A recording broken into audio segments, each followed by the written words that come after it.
DSP Vijay రెండవ భాగం. ఒకటవ భాగంలో విజయ్ ధైర్య సాహసాలు గల police officer hotel blue star మీద రైడ్ చేసి రంగారావుతో వైరం కొని తెచ్చుకుంటాడు. వైజయంతిని బ్లూ స్టార్లో చూసి ఆశ్చర్యపోతాడు. ఆమెకై వెతకడం ఆరంభిస్తాడు. నాగు దోచుకున్న నగలు తిరిగి సంపాదిస్తాడు. కానీ నాగు తప్పించుకుంటాడు. కథ కొనసాగుతుంది. ఇంద్రాపూర్లో ఉన్న ప్రఖ్యాత లాయరు చంద్రరావుకు డిఎస్పి విజయ్కి దూరపు బంధుత్వం ఉంది. చంద్రారావు భార్య రాజ్యలక్ష్మి వాళ్ల మధ్య స్నేహం కూడా ఉంది. ఆ స్నేహం చంద్రారావు వైపు నుంచే మొదలైంది. అది అలాగే ఉండడానికి ఆ దంపతులిద్దరూ ప్రత్యేకంగా కృషి చేసేవారు. విజయ్కి తరచుగా ఫోన్ చేసి క్షేమ సమాచారాలు అడగటం, అతను మొహమాటంతో దూరంగా ఉంటున్న ఆ ప్రయత్నాలు పెరగనివ్వకుండా బలవంత పెట్టి పండక్కి పబ్బానికి భోజనానికి పిలిచి వచ్చిందాకా వదలకపోవడం ఇవన్నీ చేసేవారు. చంద్రారావు సహృదయుడు, స్నేహశీలి, సరదా అయిన మనిషి. విజయ్ని అభిమానంగా చూసేవాడు. తీరిక దొరికినప్పుడు వాళ్ళ ఇంటికి వెళ్ళేవాడు విజయ్. అయితే అతనికి అలాంటి తీరిక దొరకటం అరుదు. రాజ్యలక్ష్మికి తన చెల్లెల్ని విజయ్కిచ్చి పెళ్లి చేయాలనుండేది. అందుకోసం ఆమె తహతహలాడుతోంది. అసలు తమ మధ్య బంధుత్వం ఉందో లేదో తెలీదు విజయ్కి.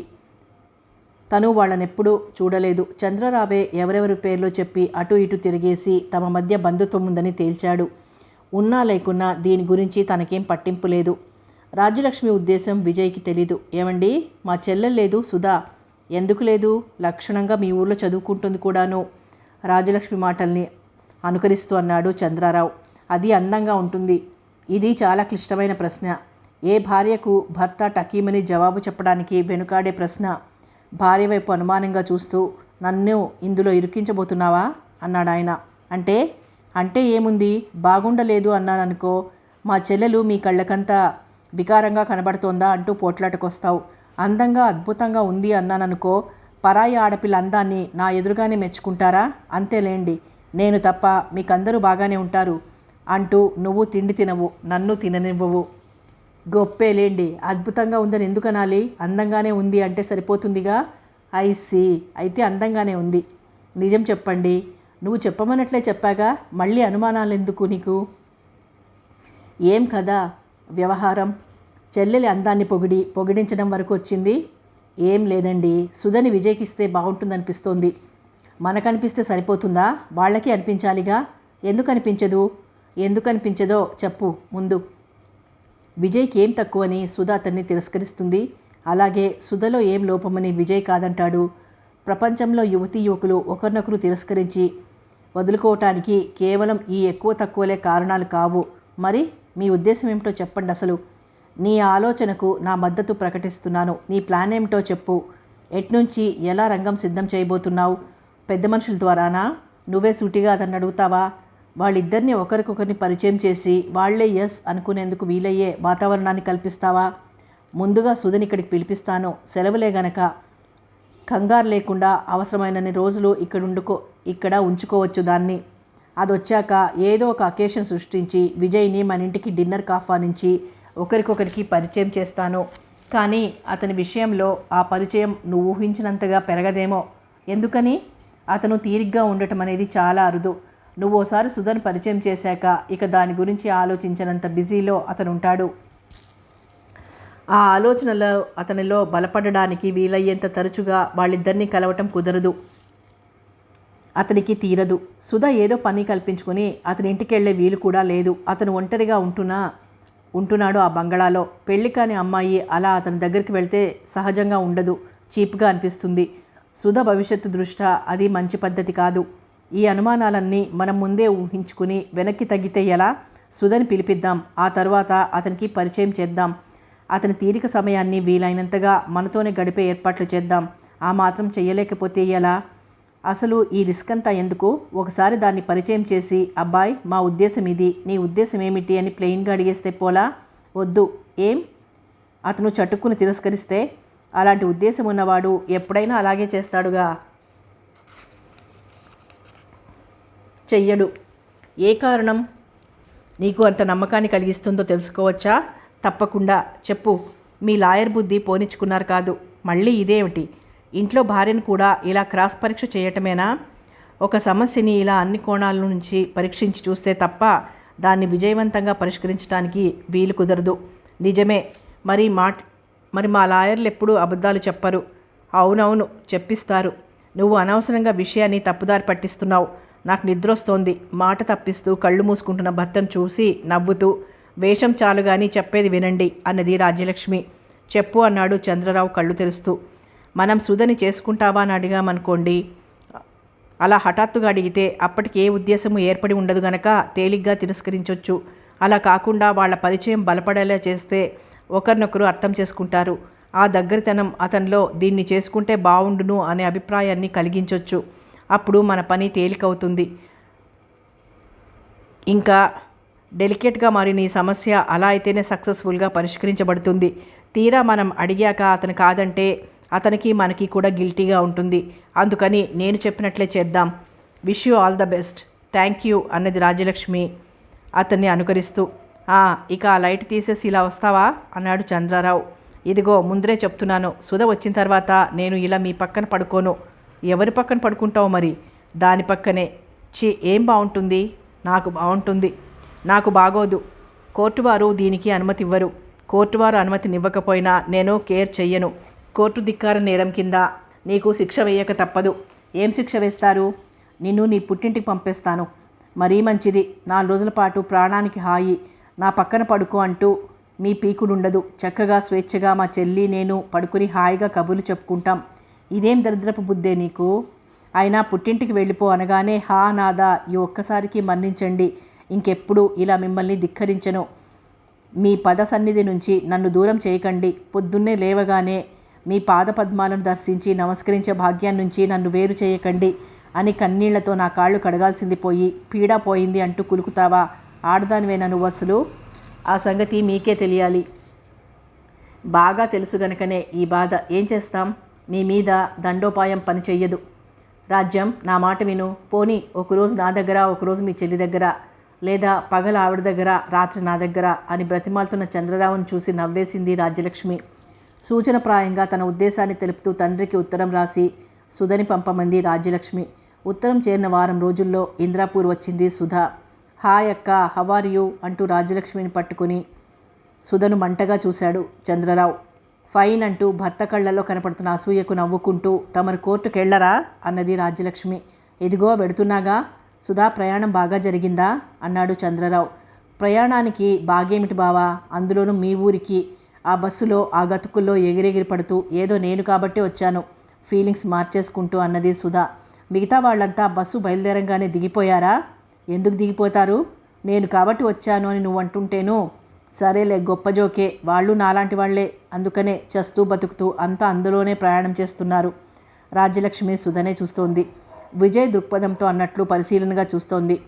తెల్లని శరీర ఛాయ, మెత్తగా సిల్క్లాగా ఉన్న నల్లని ఒత్తైన తలకట్టు, అందమైన స్ట్రక్చర్, చిన్న నోరు, చురుకైన కళ్ళు, చలాకీగా ఆరోగ్యంగా నిగనిగలాడుతున్న చెల్లెల్ని చూసుకుని తృప్తిగా తలపంకించింది రాజ్యలక్ష్మి. విజయ్ దీన్ని కాదనడు. అయినా తన జాగ్రత్తలో తనుండి ముందుగా వేసుకున్న ప్లాన్ని అమలు చేయటమే బెటర్. చంద్రరావు వెళ్ళిపోయింది కూడా గమనించకుండా తననే తదేకంగా చూస్తున్న రాజ్యలక్ష్మిని వింతగా చూసింది సుధా. ఏమిటే కొత్తదాన్ని చూసినట్లు అలా పట్టి చూస్తూ మధ్య మధ్యలో బేష్ అన్నట్లు తల కూడా పంకిస్తున్నావు ఏంటి కదా అన్నది సుధా కళ్ళెగరేస్తూ. విజయ్ గురించి, తన ఉద్దేశం గురించి చెప్పింది రాజ్యలక్ష్మి. ఎవరు? ఆ బుంగ మీసాలు, గరగరా కంఠం, ఎప్పుడూ ఏదో కొంపలంటుకుపోతున్నట్లు గంభీరంగా మొహం గంటు పెట్టుకుని మాట్లాడితేనే నోటిముత్యాలు రాలిపోతాయన్నట్లు మూతి గట్టిగా బిగించుకుని ఉంటాడు. అతనే నా విజయ్ అంటే? ఓసి ఇడియట్, ఎవరు చెప్పారే నీకు ఇవన్నీ? ఎప్పుడు చూసావతన్ని? అదిగో ఆ డ్రాయర్ మీద ఫోటోలో బిగించబడ్డ సాల్తీయగా గండు పిల్లి మొహము అతనును. నోర్ముయ్, అతను ఎంత బాగుంటాడో తెలుసా? హుందాగా గంభీరంగా ఉన్న ఆ మొహాన్ని పట్టుకుని గండు పిల్లి మొహం అంటావా? రేపు చూపిస్తాను చూడు ఎలా ఉంటాడో. నవ్వటం చేతనవనా అతనికి? లేక ఎక్కడైనా నవ్వుల ట్రైనింగ్ సెంటర్ ఉందేమో వెతికి పట్టుకోవాలా? అతని విషయంలో ఇంకోసారి ఇలా అడ్డంగా పేలావంటే తంతాను. బావ ఎదురుగా కూడా అతన్ని అలాగే పొగుడుతున్నావా? ఏం పొగిడితే ఊరుకుంటున్నాడా నీ పతిదేవుడు? ఏం చేస్తారు ఊరుకోక? పుట్టింటికి పంపేస్తానని బెదిరించలా? అట్లాంటి బెదిరింపులకి నేను లొంగనులే. అదీ సంగతి. అయినా రాగానే కాళ్ళకి నీళ్ళిచ్చి కాఫీ తాగమని గడ్డం పట్టుకుని బ్రతిమాలి క్షేమ సమాచారాలు అడగకుండా ఆ విజయ్ గురించి టకటకా నా నెత్తిన మోదేస్తున్నావేమిటే? ఇంతకీ ఏమిటి నీ తాపత్రయం? రేపు అతన్ని చూసిన వెంటనే అతని అందచందాలకు అబ్బురపడిపోతూ నా అంగీకారం ప్రకటించి తీరాలి, అంతేగా? అంతే. ఎంత ఖచ్చితంగా చెప్తున్నావే, నాకు ఒక మనసు ఉంటుందని. ఉందిలే మాలావు బోడి మనసు. ఇలాంటి బూర్జువా భావాలకు నేను తల ఒగ్గకపోతే వంచి పారేస్తాను. మై గాడ్, లేకపోతే ఏమిటి? అతన్ని కాదన్న ఆడపిల్ల పరమ మూర్ఖురాలని నా అభిప్రాయం. నా చెల్లెలు అలాంటిది కాదని నాకు తెలుసు. కొట్టకు తల్లి, ఓసారి అతన్ని చూడనివ్వు, తర్వాత తీరిగ్గా వాదించుకోవచ్చు. ఈ లోపున ఏవైనా విశేషాలు చెప్పక్క, గారంగా అన్నది సుధా.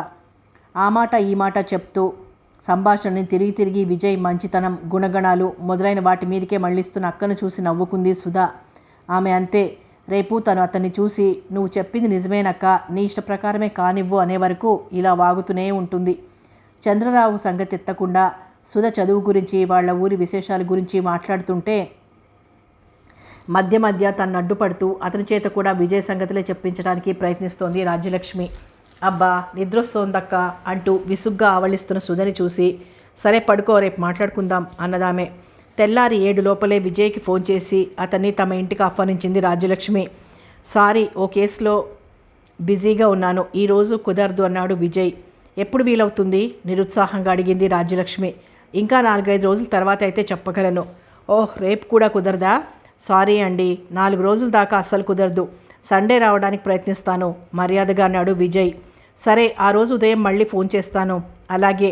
అతనికి ఆదివారం దాకా తీరదట నిస్పృహగా అన్నది రాజ్యలక్ష్మి. పోన్లే, ఆదివారం రానియ్యి, ఇప్పుడేం మునిగిపోయింది అన్నది సుధా. నీ మొహం, నా ఆదుర్దాన్ని నీకు అర్థం కాదు. ఆమె ఆరాటం చూస్తుంటే నవ్వొస్తోంది సుధకి. ఇంకా రెచ్చగొట్టాలనిపిస్తోంది. అయినా అదేం మనిషక్క, అలాంటి వాడిని కట్టుకొని నేనేం సుఖపడతానో? అన్నానికి రండి అంటే ఆదివారం దాకా ఆగు అంటాడేమో విచారాన్ని అభినయిస్తూ అంది సుధా. నీకు అసలు బొత్తిగా భయం లేకుండా పోతుందే. అమ్మ మరీ గారం చేస్తున్నట్లుంది. రేపు అతని ఎదురుగా కూడా ఇలాగే సీమ టపాకాయలా పేలు, చెప్తాను ఈ పని బెదిరింపుగా అన్నది రాజ్యలక్ష్మి. విజయ్ చెప్పిన ఆదివారం వచ్చింది. రాజ్యలక్ష్మి అతనికి ఫోన్ చేసింది. మళ్ళీ ఏ అడ్డుపుల్ల పెడతాడో అని అనుమానంగా ఉందామెకి. వస్తాలేండి అన్నాడు విజయ్. ఆమె మొహం వికసించింది. అతను వస్తానన్నాడు అంటూ ఏమేం వండుతావే అని చెల్లెల్ని సలహా అడిగింది. ఏమో నీకే తెలియాలి, అతనేం తింటాడో నువ్వేం వండుతావో అన్నది సుధా.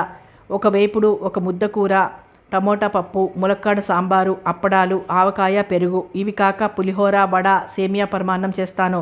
ఏం అన్నది రాజ్యలక్ష్మి. అతనిది కడుప కాగా ఇన్ని ఐటమ్స్, మహానుభావుడు రోజంతా కూర్చుని ఇవన్నీ లాగిస్తూ ఉంటాడా?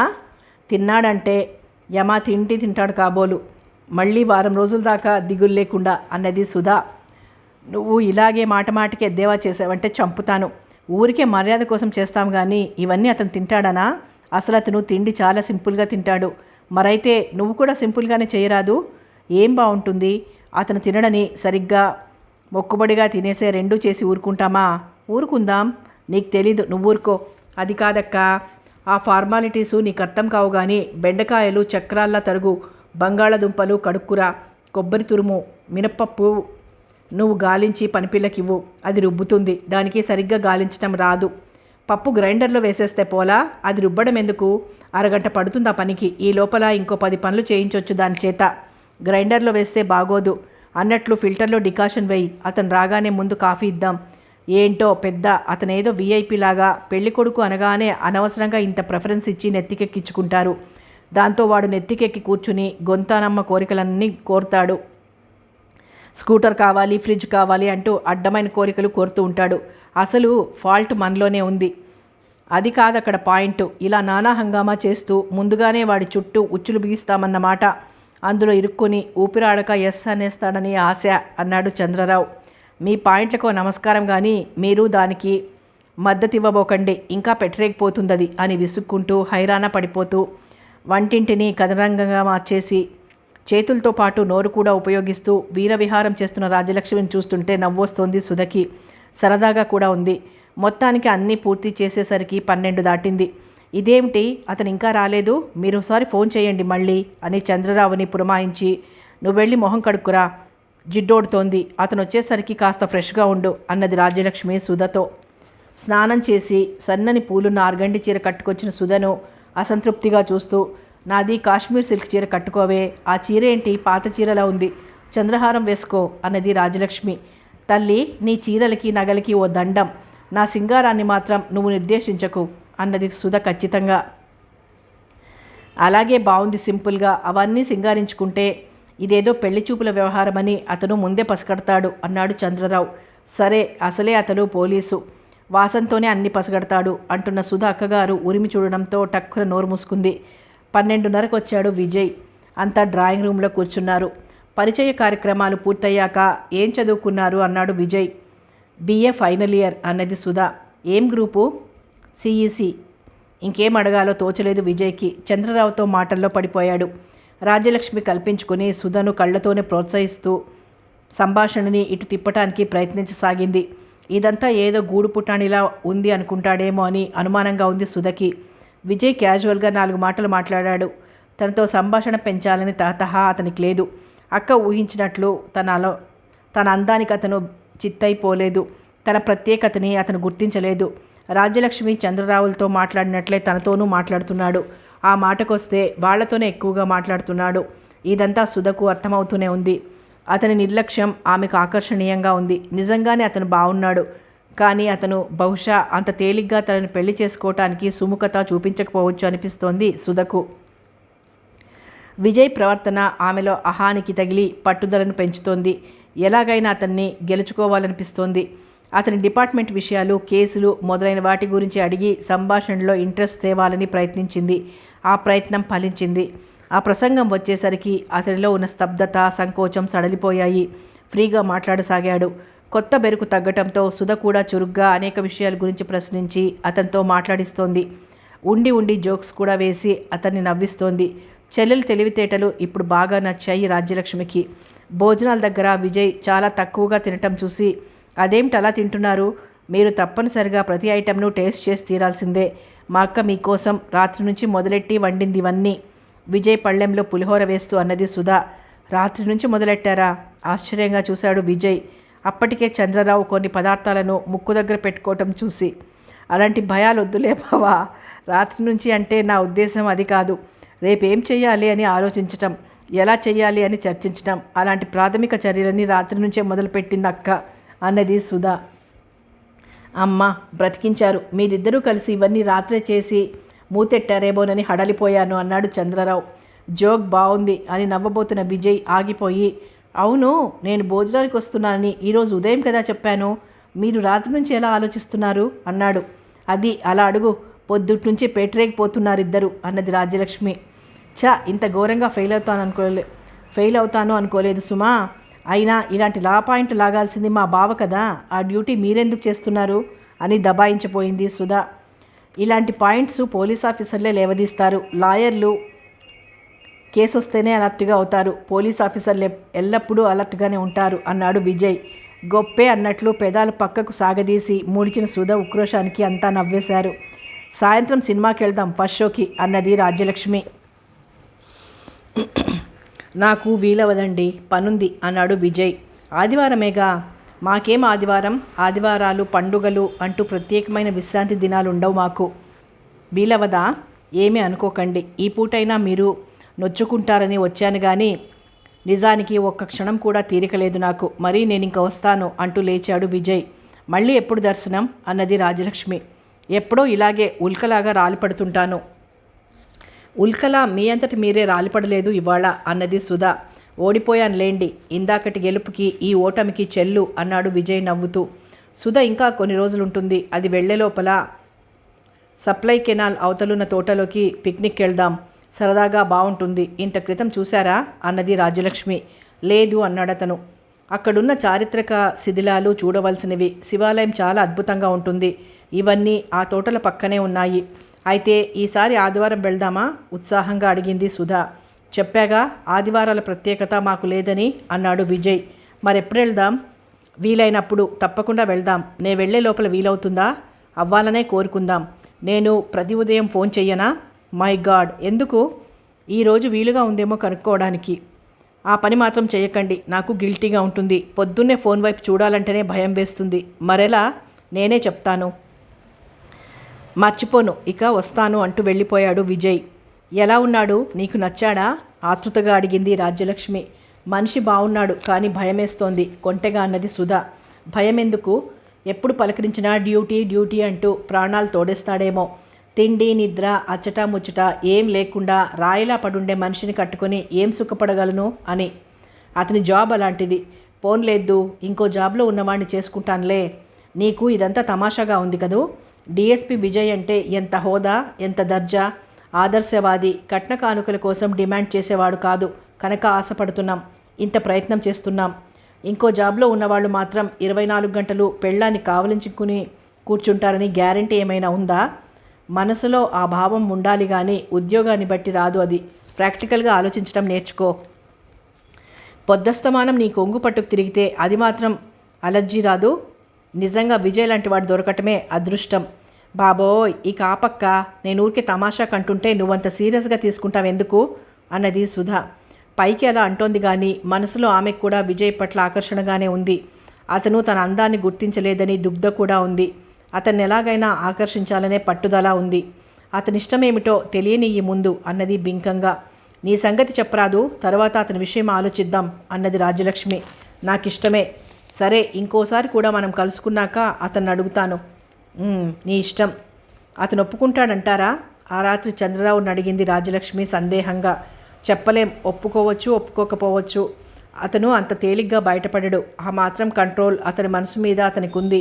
అయినా అతని విషయంలో వ్యవహారం సూటిగా సెటిల్ చేసుకుంటేనే మంచిదనిపిస్తోంది అన్నాడు చంద్రరావు. పిక్నిక్ వెళ్ళొచ్చాక నేనే అడుగుతాను అతన్ని. అదే మంచి పద్ధతి అన్నాడు చంద్రరావు. బ్రష్ చేసుకోవటానికి వెళ్ళబోతూ ఫోన్ మోగుతుంటే ఆగిపోయాడు విజయ్. అక్కడికి రాబోయిన పనికుర్రాడు విజయ్. ఫోన్ అందుకోవటం చూసి వెనక్కెళ్ళిపోయాడు. హలో, డిఎస్పి స్పీకింగ్ అన్నాడు విజయ్. నమస్తే, నేను సుధని అన్నది అవతలి కంఠస్వరం. చెప్పండి, నిరుత్సాహం కంఠంలో ధ్వనించకుండా జాగ్రత్త పడుతూ అన్నాడతను. ఇప్పుడే నిద్రలేచారా? అవును. ఇంత ఉదయమే ఫోన్ చేశారెందుకు? ఖాళీగా ఉన్నారేమోనని. ఆ విషయం పొద్దున్నే ఎలా తెలుస్తుంది? ఇంకా నేను ఆఫీస్లో అడుగు పెట్టనే లేదు. అక్కడ ఎన్ని కంప్లైంట్లున్నాయో. అందులో అడుగు పెడితే ఇహ మూడ్లో ఉండరని. ఇలా ప్రతి ఉదయం ఫోన్ చేస్తూనే ఉంటారా? ఏం వద్దా? వద్దు, బాగోదు. మరెలా? ఏమిటెలా? విసుగు నడుచుకోవటం కష్టంగా ఉంది విజయ్కి. చంద్రరావును దృష్టిలో పెట్టుకుని ఏమీ అనలేకపోతున్నాడు. యువతలి వ్యక్తి ఉల్ఫగాడ్ అనుకుంటోందా ఇలా హస్క్ వేసుకుని కూర్చోవడానికి?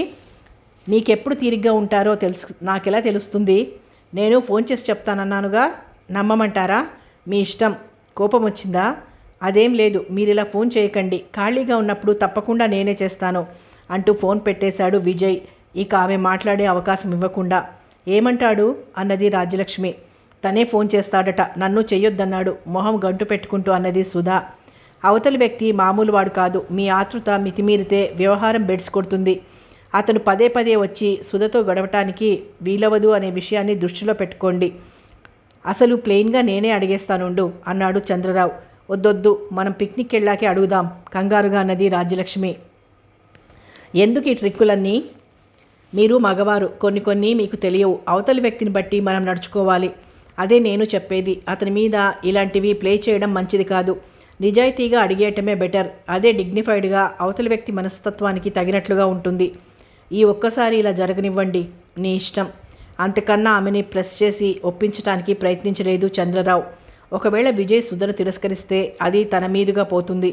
మీ తొందరపాటు వల్లే ఇలా జరిగింది. నేను చెప్పినట్లు చేస్తే బాగుండేది అని తనని సాధిస్తుంది రాజ్యలక్ష్మి. అలా ఆమెకు దొరికిపోవడం ఇష్టం లేదు అతనికి. ఒక రిక్షా వాడిచ్చిన కంప్లైంట్ని పరిశీలిస్తున్నాడు విజయ్. తను బీసెంట్ రోడ్లో పోతుండగా బీట్ కానిస్టేబుల్ తన మీద జరిపిన దౌర్జన్యం గురించి కంప్లైంట్ చేశాడతను. రిక్షా వాళ్ళు ఒక్కోసారి తలతిక్కగా ప్రవర్తిస్తూ ఉంటారు. రాంగ్ సైడ్న వెళ్ళటం, పొడుగ్గా ఉండే ఇనప ఊచెన్ని రిక్షాలో వేసుకుని రయ్యన పోతూ ఇరుపక్కలా ఉండే వాహనాలకు మనుషులకు ఇబ్బందిని ప్రమాదాన్ని కలిగించటం. ఒక లారీ అక్కడ ఇంజిన్ ఆఫ్ చేయకుండా ఆగి ఉండగా దాన్ని ఒరుసుకుంటూ వెళ్ళటం, రిక్షాని అడ్డుగా పెట్టడం, ఇలాంటి పనులు చేస్తూ ఉంటారు. అప్పుడు తాత్కాలికమైన పనిష్మెంటుగా గాలి తీసేయటం, మందలించటం, బెదిరించటం లాంటివి చెయ్యమంటాడు విజయ్. కానీ ఈ బీట్ కానిస్టేబుల్ అంతటితో ఊరుకోకుండా ఉత్సాహంగా ఇంకో 2 అడుగులు ముందుకేశాడు. కంప్లైంట్ ఇచ్చిన అతని రిక్షా వంతెన మీదుగా పోతూ అట్లుంచొచ్చిన లారీకి అడ్డం వచ్చాడని, అతన్ని ఆపి రిక్షా టైరు ట్యూబు కూడా పీకి పక్కనే పారుతున్న కాలవలోకి విసిరేశాడట కానిస్టేబుల్. అవి ప్రవాహంలో కొట్టుకుపోయాయట. ఇప్పుడు అవన్నీ కావాలంటే నా దగ్గర డబ్బు లేదు. రిక్షా వేయటం ఆగిపోతే మేమంతా పస్తులుండాలి. ఇది రిక్షా అతని వాదన. ఆ ప్రాంతపు ఎస్ఐకి ఫోన్ చేసి ఆ టైంలో డ్యూటీలో ఉన్న బీట్ కానిస్టేబుల్ని పంపమన్నాడు విజయ్. లారీకి అడ్డం వచ్చాడు. కాస్తుంటే యాక్సిడెంట్ అయ్యేది. నేను మందలిస్తే పొగరుగా మాట్లాడాడు. ఎంత మాట అంటే అంత మాట విసిరేసరికి ఉద్రేకం ఆపుకోలేక అంటున్న కానిస్టేబుల్ చివాట్లేసి బెదిరించి పంపాడు విజయ్. అయితే కథ ఇక్కడితో ఆగలేదు. ఇలాంటి చిన్న చిన్న అవకాశాల కోసమే ఎదురు చూసే వర్గం ఒకటి ఉందక్కడ. వాళ్ళు కార్మికుల్ని వాళ్ళ నాయకుల్ని కలిపి బాగా రెచ్చగొడతారు. ఇవాళ ట్యూబ్ విసిరేసిన వారు రేపొద్దున మిమ్మల్ని మాత్రం విసిరేయడా? మీరు ఇలా మెత్తగా ఊరుకుంటే పోలీసుల దౌర్జన్యాలు మితిమీరిపోతాయి అంటూ రెచ్చగొట్టారు. ఎక్కడెక్కడి కోరికలు బయటకు వచ్చేశాయి. తమ కోరికల వినతి పత్రాన్ని డీఎస్పీకి ఇచ్చారు. తరువాత దాదాపు 1500 మంది రిక్షా కార్మికులు తమ ఖాళీ రిక్షాలతో మున్సిపల్ గ్రౌండ్లోకి చేరి పోలీసులకి వ్యతిరేకంగా నినాదాలు మొదలుపెట్టారు. పోలీస్ బలగం అక్కడికి చేరుకుంది, దౌర్జన్యం జరగకుండా చూడటానికే. ఆ రోజు దసరా పండుగ. ఎస్ఐకి వాళ్ళని చూస్తుంటే మంటగా ఉంది. వాళ్ళందరినీ కట్టగట్టి చంపి పారేయాలనుంది. ఒక పండగ లేదు, పబ్బము లేదు. హాయిగా నిశ్చింతగా 1 గంట సేపు పెళ్ళం పిల్లలతో గడపటానికి లేదు. మా ముండా కొడుకులు తిని కూర్చుని తెగబలిసి ఏదో ఒకటి తెస్తారు కొంప మీదకి. వీడి రిక్షా లారీకి అడ్డం పెట్టి తెగ నీలిగితే లేదు కానీ టైర్ విసిరేస్తే వచ్చింది. అసలు వీడిని విసిరేస్తే పీడా పోయేది. లారీ కదిలితే తుక్కై చచ్చేవాడు. అయినా సరే వాడు బీటు కానిస్టేబుల్ మాటను ఖాతరు చెయ్యడు. అందరూ అందరే. ఈ నాయకులొకళ్ళు తమ కాలర్ ఎగరేసుకోవటానికి 10 మందిలో పబ్లిసిటీ సంపాదించుకోవటానికి ఏదో ఒక గొడవ జరుగుతూ ఉండాలి వీళ్ళకి. దానికి వీళ్ళు నాయకత్వం వహించి ఇరుపక్షాల్ని రెచ్చగొట్టాలి. నిజంగా కార్మికుల కోసం పాటుపడి చచ్చే నాయకుడు వీళ్లలో ఒక్కడంటే ఒక్కడూ లేడు. కార్మికులను పోలీసులకి సంధి జరగబోతుంటే వీళ్ళు పడనివ్వరు. తమ ప్రమేయంతోనే అది కుదరాలి. ఈ మూర్ఖపు ముండా కొడుకులకి ఇది తెలిసి చావక తోకాడిస్తూ ఎవరు రెచ్చగొడితే వాళ్ల వెనక తిరుగుతూ ఉంటారు. అసలు ఈ పద్ధతంతా మారిపోవాలి. ఆ నాయకుల తోకలు కత్తిరించి పారేయాలి. ప్రజలు గొర్రెల మంద. ఎవడు మీటింగ్ పెట్టి వాగితే వాడికి చప్పట్లు కొట్టేస్తారు. అవునవును అంటూ వంత పాడుతుంటారు. ఒక జేబు దొంగని అరెస్ట్ చేసి లాకప్లో పారేస్తే 24 గంటల్లో కోర్టు ముందు హాజరుపరచలేదని లా పాయింట్లు లాగుతూ ఉంటారు వీళ్ళు. కోర్టులో పెట్టగానే ఈ సన్నాసి నాయళ్ళెవరో జామీన్ నుండి వాడిని బయటికి లాక్కొస్తారు. తర్వాత కోర్టు పైకేయడం, అది కట్టేసి కోర్టు ఫైన్ వేయడం, అది కట్టేసి అంతకు రెట్టింపు డబ్బు కోసం ఇంకోటి జేబు కొట్టేయటం, మళ్ళీ కార్యక్రమం మొదలు. ఏం లాభం? ఇలాంటి కొడుకుల్ని లాకప్లో పారేసి చితకబొడిచి వదిలిపెడితే కొన్నాళ్ల పాటైనా బుద్ధిగా భయంగా ఉంటారు. ఎప్పటెప్పటివో గుర్తు తెచ్చుకొని మరీ తిడుతున్నాడు ఎస్ఐ. పండక్కి పెద్ద కూతుర్ని పుట్టింటికి తీసుకొచ్చాడాయన. చాలా రోజుల తర్వాత అందరూ సరదాగా కూర్చుని కబుర్లు చెప్పుకుంటూ భోజనం చేయబోతున్నారు. దగ్గరే కూర్చుని భార్య వడ్డిస్తోంది. ఇంతలో ఈ గొడవ, డ్యూటీ.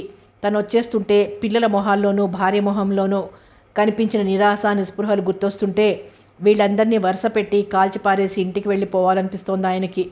తరువాత విజయ్ రిక్షా కార్మికులను ఉద్దేశించి మాట్లాడుతూ, ట్రాఫిక్ భద్రతా దృష్ట్యా కొన్ని నిబంధనలు కఠినంగా పాటించక తప్పదు.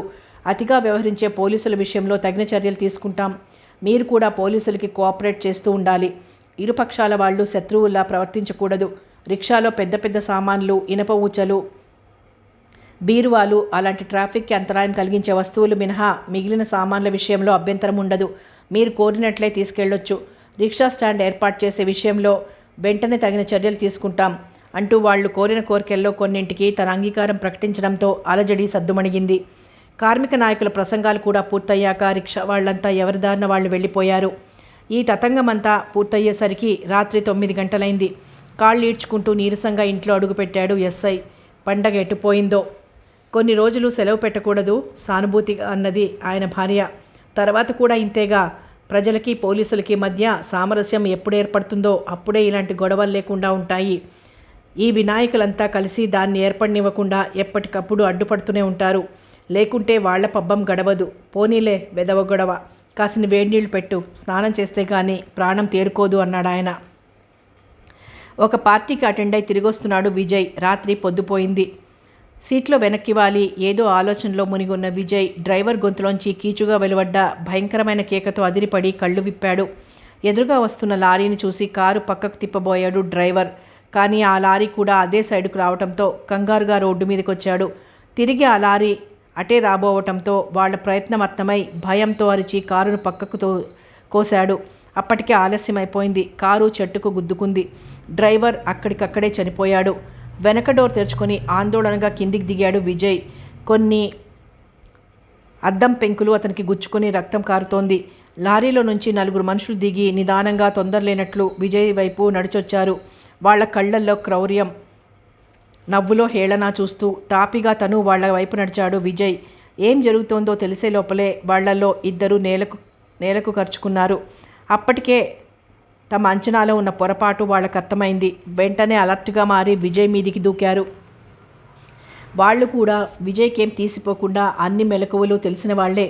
తాము నలుగురు అతనొక్కడు అనే నిర్లక్ష్యం వాళ్లలో ఇద్దరిని మట్టి కరిపించింది. అంతే. పోరు ఘోరంగా సాగుతోంది. పార్టీ జరిగింది ఊరికి దూరంగా ఉన్న కాలనీలో. అక్కడి నుంచి ఊర్లోకి పొద్దుపోయాక ఎక్కువ రద్దీ ఉండదు. కొంత దూరం వరకు తన ముందున్న వాడితో తలపడుతున్న విజయ్ని రెండోవాడు వెనకపాటుగా వచ్చి దొంగదెబ్బ తీయబోతున్నాడు. తళతళలాడుతున్న కత్తితో సహా అతని కుడి చెయ్యి పైకి లేచింది. ఆ గురికి తిరుగులేదు. అది సరిగ్గా విజయ్ వెన్నులో దిగబడుతోంది. ముందున్నవాడు విజయ్ని ఊపిరి తిప్పుకోనివ్వటం లేదు. కత్తి ఒక్క ఊపున విజయ్ వెన్ను దగ్గరకు రాబోతోంది. అవి అతనికి ఆఖరి క్షణాలు. ఇంతలో ఎక్కడి నుంచో రివాల్వర్ పేలింది.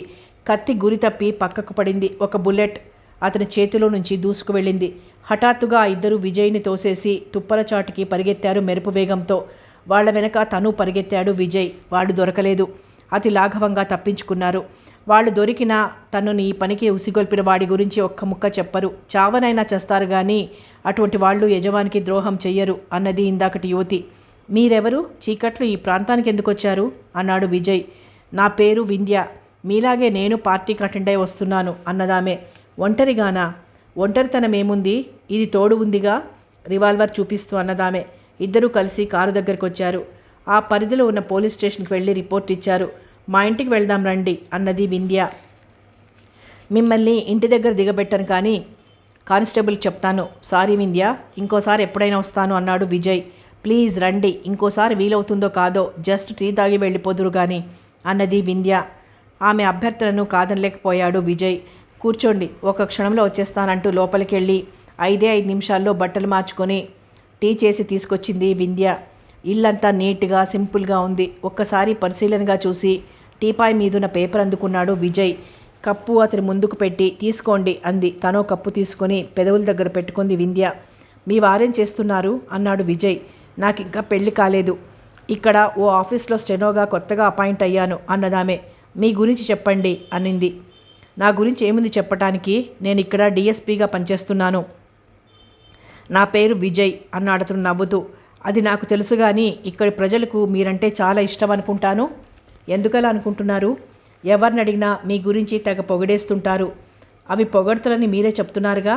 నా ఉద్దేశం అది కాదులేండి. స్థానికంగా ఇంత మంచి పేరు ఎలా సంపాదించారు మీరు? అంత మంచి పేరు సంపాదించి ఉంటే నా మీద హత్యా ప్రయత్నం ఎందుకు జరుగుతుంది? అది వేరు. పెద్ద పెద్ద నేరస్తులు, హంతకులు అయిన వాళ్ళ దృష్టి ఎప్పుడూ పోలీస్ ఆఫీసర్ల మీద కేంద్రీకరింపబడి ఉంటుంది. తమ ప్రయత్నాలకి నిరంతరం అడ్డుపడుతూ బంధించి శిక్ష పడేలా చేసే పోలీసులంటే వాళ్ళకి మంట. దొరికితే వాళ్ళ అంతు చూడాలని అనుకుంటారు. వాళ్ల పగకు కేంద్ర బిందువులుగా ఉండే పోలీస్ ఆఫీసర్ల జీవితాలు ఏమంత సుఖప్రదమైనవి కావు. అందరూ ఊహిస్తున్నట్లు వాళ్ళ లైన్ ఎప్పుడు పదునైన కత్తి అంచు మీద ప్రయాణం చేస్తూ ఉంటుంది. నేను అడిగేది నేరస్తుల గురించి కాదు, స్థానికులైన ప్రజల గురించి. ఏముంది, సింపుల్. ఉదాహరణకి ప్రజలందరూ నేరస్తులు కారు కదా. 100కి 10 మంది నేరస్తులుంటే వాళ్ళ విషయంలో అతి కఠినంగా ప్రవర్తిస్తుంటాను. మిగిలిన 90 మంది విషయంలో సన్నిహితంగా మర్యాదగా వ్యవహరిస్తుంటాను. రోడ్డు మీద 2 స్కూటర్ వాలాలు పోతుంటారు ఎదురెదురుగా. ఇంద్రాపూర్లో ట్రాఫిక్ రద్దీ ఎంత హారిబుల్గా ఉంటుందో మీకు తెలుసు కదా. అయినా వాళ్ళు మిగతా వాళ్ళ అసౌకర్యాన్ని గురించి పట్టించుకోకుండా ఒక కాలు రోడ్డు మీద ఆనించి ఆగిపోయి తీరికగా హస్కు వేసుకుంటారు. నేను ఆ ప్రాంతంలో వెళ్తుంటే ఆగి అక్కడేదైనా సరదాగా పెళ్లి విశేషాలు లాంటివి మాట్లాడుకుంటున్నారా? అందుకనువైన స్థలం ఇది కాదు. వెంటనే ఇద్దరు ఎవరిదాని వారు వెళ్ళిపోండి అని హెచ్చరిస్తాను. ఇలా కూడా అనొచ్చు. ఏం కళ్ళు నెత్తికెక్కాయా? రోడ్డు మీ బాబుగాడి సొత్తనుకున్నారా ఈడియట్స్? వెంటనే ఎవరిదారిన వాళ్ళు వెళ్ళండి, లేకుంటే బొక్కలో తోయిస్తాను అనొచ్చు. కానీ నేను అనవసరమైన చోట్ల అధికారాన్ని, అహాన్ని ప్రదర్శించను. ప్రజలు నన్ను లైక్ చేయడానికి ఇదో కారణం కావచ్చు. వాళ్లకు సన్నిహితంగా ఉండి వాళ్ళ సమస్యలు విని వీలైనంత వరకు పరిష్కరించడానికి ప్రయత్నిస్తాను. ఇదే నేను చేసేది. లారీల వాళ్ళు కూడా ఎదురుదురుగా వస్తూ ఆగిపోయి తీరికగా డ్రైవర్లిద్దరూ హసుకు వేసుకుంటారు. వెనకొచ్చే బస్సులకు సైడ్ ఇవ్వకుండా. అంత స్మూత్గా చెప్తే వాళ్ళు వింటారా?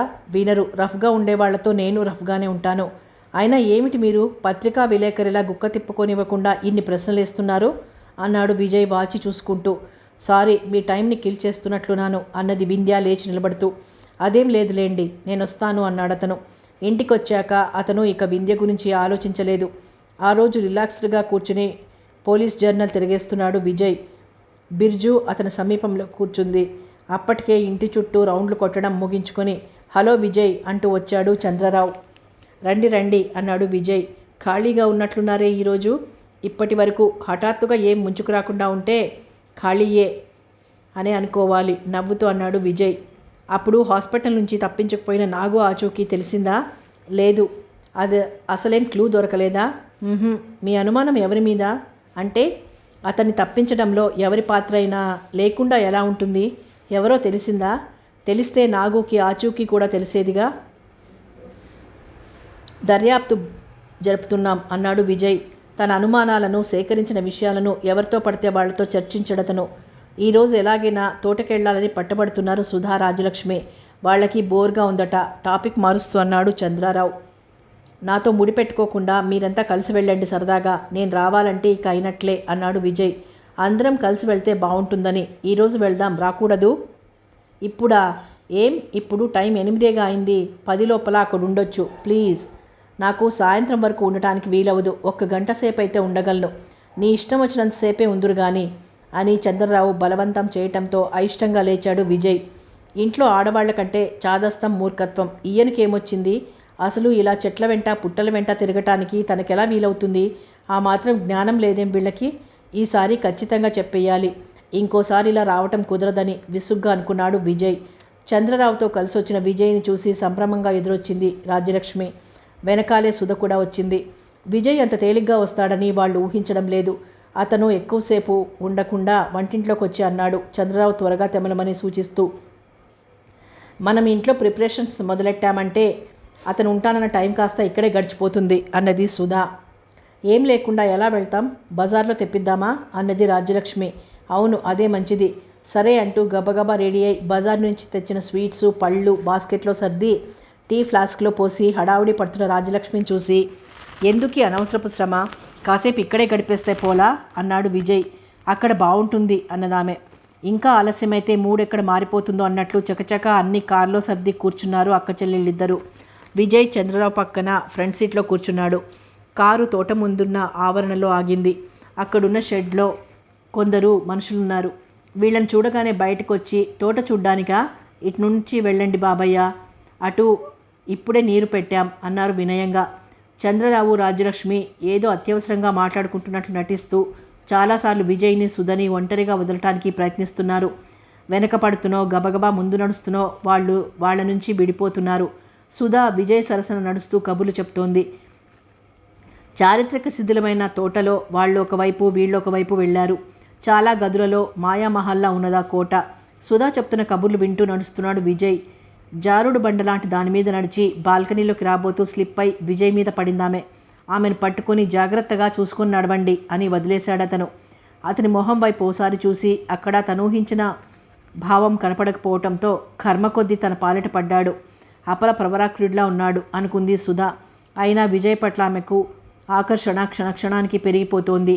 అతని నిర్లక్ష్యం దాన్ని ఇంకా అధికం చేస్తోంది. ఇంకా చొరవ తీసుకుంటే అతను అపార్థం చేసుకుంటాడని భయపడుతోందామె. అతను తన తెలివితేటల్ని గొప్పదనాన్ని గుర్తించడం లేదేమోనన్న తపనతో తన గురించి తను కొంచెం ఓవర్గా మాట్లాడేస్తోంది. ఇదంతా చాలా విసుగును కలిగిస్తోంది విజయ్కి. పని పాట లేనట్లు ఇలా ఒక అమ్మాయితో కబుర్లు ఆడుతూ ఉల్ఫాలా తిరగటం ఇష్టం లేకపోయినా దాన్ని తను భరించాల్సి రావడం తప్పనిసరిగా ఉంది. అందుకు చాలా ఇబ్బంది పడుతున్నాడు. ఏకాంతంగా ఉన్నప్పుడు పెళ్లి కానీ అందమైన యువతీ యువకుల మధ్య జరగాల్సిన సంభాషణలేవి తమ మధ్య జరగటం లేదు. తను ఏదైనా మాట్లాడినా దాన్ని అతను పొడిగించటం లేదు. ఈ విషయాన్ని గుర్తించినట్లు నటిస్తోంది సుధా. పట్టుదల ఆమెలో వివేకాన్ని చంపేస్తోంది. ఇది రాణిగారి స్నానాల గదట. ఇంత పెద్దదా? ఇది బట్టలు మార్చుకునే చోటుట. దీనికి తలుపులే లేవే ఎలా అన్నదామె. ఇంత పెద్ద మహల్కి ఆ మాత్రం స్నానాల గది ఉండటంతో ఆశ్చర్యమేముంది? ఈ తలుపులు ఊడిపోయి ఉంటాయి, లేదా ఆడవాళ్ళ అభ్యంతర మందిరంలోకి మగవాళ్ళకి ప్రవేశం ఉండదు గనక తలుపులు లేకున్నా పర్లేదనుకుని ఉండొచ్చు అన్నాడు విజయ్. నా బొంద అనుకుని ఉండొచ్చు. ఇంతకన్నా ఈ మనిషికి ఇంకా సరసంగా మాట్లాడడం తెలిసి చావదు, ఉక్రోషంగా అనుకుందామే. ఇలా సుధా ఏమడిగినా దాంట్లో శ్లేషను గుర్తించటం లేదు విజయ్. చిన్నపిల్ల ప్రశ్నలకి సమాధానాలు ఇచ్చినంత సహజంగా ప్రవర్తిస్తున్నాడు. నడుస్తున్నప్పుడేమో భుజాలు తనకు తగులుతున్నా పట్టించుకోవటం లేదు. తనే పక్కకు జరిగి నడుస్తున్నాడు. అది చూడ్డం పూర్తయ్యాక తెచ్చినవేవో తిని టీ తాగారు. ఇహ నేను వెళ్తాను, ఈ టైంలో ఒకరిని రమ్మని చెప్పొచ్చాను, వాచి చూసుకుంటూ బయలుదేరాడు విజయ్. ఇంకొంచెం సేపు ఉందాం అన్నారు రాజ్యలక్ష్మి, సుధా. మీరుండండి, నేను రమ్మన్న వాళ్లను తప్పనిసరిగా కలవాలి. మనం మాత్రం ఎందుకు, ఇంకా వెళ్ళిపోదాం.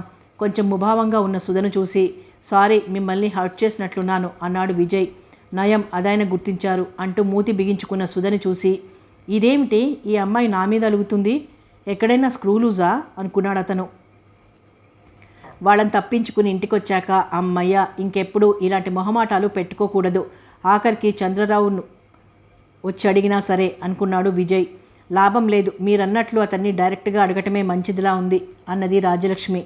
నే చెప్పలా, కొందరి విషయంలో కొన్ని సూట్ అవ్వవు అన్నాడు చంద్రరావు. ఇంకోసారి అతను మనకి ఇప్పట్లో దొరికేలా లేడే, దిగులుగా అందామే. ఈసారి అతనింటికి నేనే వెళ్ళడుగుతాను అన్నాడతను. అనుకున్నట్లుగానే చంద్రరావు ఓ 4-5 రోజులు పోయాక విజయ్ ఇంటికి వెళ్ళాడు. చంద్రరావు ప్రపోజల్ విని ఆశ్చర్యపోయాడు విజయ్. సుధ ప్రవర్తనకు, ఆ చనువుకు అర్థం ఇప్పుడు బోధపడింది అతనికి. మనసంతా చేదుగా మారింది. సారీ చంద్రరావు గారు, నాకు అసలు అలాంటి ఉద్దేశం లేదు అన్నాడు తను మర్యాదగా. ఇప్పుడు ఏర్పరచుకోండి అన్నాడు చంద్రరావు నవ్వుతూ. అది సాధ్యం కాదు. ఏం? ఇప్పట్లో వివరాలు చెప్పలేను. ఎవరినైనా ప్రేమించారా? విజయ్ మనసులో వైజయంతి మెదిలింది. అవునన్నాడు బలవంతంగా. అతనికి ఆ వివరాలు చెప్పాలని లేదు. ఎవరిని అన్నాడు చంద్రరావు వదలకుండా. ఆమె ఇక్కడ లేదు. ఎక్కడుంది? సారీ. పోనీ మీరు ప్రేమిస్తున్నట్లు ఆ అమ్మాయికి తెలుసా? ఏమో. ఇదేం ప్రేమ, వన్ వే ట్రాఫిక్కా? విజయ్కి ఏం చెప్పాలో అర్థం కావట్లేదు. తను చెప్పేది హేతుబద్ధంగా లేకపోతే చంద్రరావు బాధపడతాడు. తన తిరస్కారానికి సరైన కారణాలు చెప్పాలి. అలా చెప్పాలంటే వైజయంతి గురించి చెప్పాలి. ఆమె విషయం, ఆ వివరాలు ప్రస్తుతం ఇలా బయటపడటం మంచిది కాదు. చంద్రరావు గారు, ఇంకా దాని గురించి నేనే ఒక నిర్ణయానికి రాలేదు. మీకు దీని గురించి ఇంక ప్రశ్నించకండి. మీరు వేరే ఏదైనా మాట్లాడుకుందాం. ఇక ఈ టాపిక్ వద్దు. మీ ప్రేమ సఫలం కావాలని కోరుకుంటున్నాను. థ్యాంక్స్ అన్నాడు విజయ్. తరువాత సంభాషణ ముందుకు సాగలేదు. ఇద్దరిలోనూ ఏదో ఇబ్బంది. చంద్రరావులో కనిపిస్తున్న ఆశాభంగం, దాన్నతను కప్పిపుచ్చుకోవటంలో గల వైఫల్యం విజయ్కి తెలుస్తూనే ఉంది. గిల్టీగా అనిపిస్తోంది అతనికి. విజయ్కి అర్థమైందని చంద్రరావుకు తెలుసు. వెంటనే వెళ్ళిపోతే బాగోదని కూర్చున్నాడాయన. హఠాత్తుగా ఇద్దరికీ మాటలు కరువయ్యాయి. 5 నిమిషాలు గడిచేసరికి 5 రోజులు గడిచినంత దీర్ఘంగా అనిపించింది విజయ్కి. వస్తాను అంటూ లేచాడు చంద్రరావు. మళ్ళీ ఆగిపోయి, ఈ సంఘటన యొక్క ప్రభావం మన స్నేహం మీద ఏమాత్రం పడకూడదని నేను కోరుకుంటున్నాను అన్నాడు. ష్యూర్, నేను అలాగే అనుకుంటున్నాను, చెయ్యి చాపుతూ అన్నాడు విజయ్. ఆ చేతినందుకుని ఊపి వెళ్ళిపోయాడు చంద్రరావు.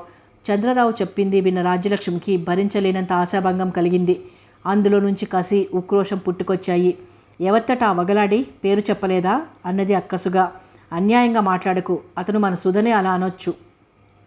ఓయబ్బా, ఇంతోటి ఫ్రెండ్ని వెనకేసుకురావటం కూడాను. పిలిచి పిల్లనిస్తానంటే ఇలాగే ఉంటుంది. అతగాడికి మాత్రం ఆ అదృష్టం ఉండొద్దు. పోన్లేండి బోడి, అంతకన్నా రాజాలాంటి సంబంధమే దొరుకుతుంది దానికి. వద్దని తెగ నీలిగే వాడిని కట్టుకొని అది మాత్రం ఏం సుఖపడుతుంది అన్నదామె. విజయ్ మొహం కూడా చూడాలనిపించడం లేదు సుధకి. రాజలక్ష్మికి అలాగే ఉంది. అతను ఎప్పుడైనా వస్తే ఎలా పలకరించాలా, ఏం జరగనట్లు ఎలా ఉండాలా అని మదనపడింది రాజ్యలక్ష్మి. కానీ ఆమెకంత శ్రమ కలిగించలేదు విజయ్. అతనికి ఎక్కడో ఏదో అడ్డుపడినట్లుగా అనిపిస్తోంది. వాళ్ల మానసిక స్థితిని గుర్తించినట్లు దూరంగానే ఉండిపోయాడు. చంద్రరావు, విజయ్ ఎప్పుడైనా బయట కలుసుకుంటే మామూలుగానే మాట్లాడుకునేవాళ్ళు. వాళ్ల మధ్య తిరిగి ఆ ప్రసక్తే రాలేదు.